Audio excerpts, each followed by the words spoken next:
وصحبه سادات العرب والعجم اما بعد فاعوذ باللہ من الشیطان الرجیم بسم اللہ الرحمن الرحیم محمد رسول اللہ والذین معه اشداء علی الکفار رحماء بینہم صدق اللہ مولانا العظیم۔ تانا قربان یا رسول مدنی، تانا قربان یا رسول مدنی، تما شقید سبحان یا رسول مدنی۔ استا محبت چے پکم زلکی نقشوی نوی نشت ہوے زلکی ایمان یا رسول مدنی۔ او کہ ہزار دل ایمان روڑی کو بیستال عشقا چرے بنشی مسلمان یا رسول مدنی۔ او استا پا کمال جمال کم سوال چے رب رضا شی زما محمد امین ستانا اخوان یا رسول مدنی۔ اور ہم سوئے حشر چلیں گے شاہ ابرار کے ساتھ، قافلہ ہوگا روا قافلہ سالار کے ساتھ۔ یہ تو طیبہ کی محبت کا اثر ہے، ورنہ کون روتا ہے لپٹ کر در و دیوار کے ساتھ۔ اور اے مظہر ہم بھی سنیں گے کوئی نعتِ رنگی گر ملاقات ہوئی شاعر دربار کے ساتھ۔ قبلہ امیر المجاہدین فنافی خاتم النبیین قبلہ بابا جان رحمت اللہ تعالیٰ علیہ ونور اللہ مرقدہ الشریف، آپ فرمایا کرتے تھے کہ میں ملک شام گیا تو شام میں حضرت سیدنا خالد بن ولید رضی اللہ تعالیٰ عنہ کی مزار پر انوار پہ گیا تو آپ کے مزار پر انوار پر آپ کا آخری قول مبارک لکھا تھا، اور وہ تاریخی قول مبارک یہ تھا: لقیت قضا و قضا زحفن فما فی جسدی شبر الا وفیہ دربت بسیف او طعنت برمح اور رمیت بسہم، کہ میں فلاں معرکے میں شریک رہا، کوئی ایک بھی معرکہ ایسا نہیں ہوا جہاں پر میں شریک نہیں رہا، اور میرے جو جسم پر سرتا پا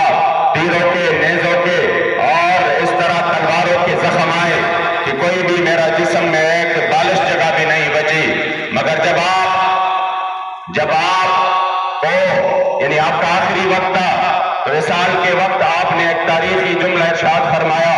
اور وہ یہ تھا کہ میں نے اس موت کو میدان کارزاد میں اور میدان جہاد میں بہت زیادہ ڈھونڈا لیکن مجھے ادھر نہیں ملا، لیکن آج مجھے جب یہاں پر اپنے بستر پہ یہ موت نصیب ہو رہا ہے تو آپ نے ایک تاریخی جملہ ارشاد فرمایا اور کہا: فلاں نامت آیون الجبنا، جس کو امیر المجاہدین اپنے خوبصورت انداز سے اس کا ترجمہ یوں کرتے تھے: شالا بزدلانو کدی نیند ناوے، شالا بزدلانو کدی نیند ناوے۔ موت نے تو آنا ہے، ہر صورت میں آنا ہے، وہ چاہے اب اپنے بستر پر ہو یا چاہے میدان جہاد میں ہو۔ موت تو B P high blood pressure سے بھی آتا ہے،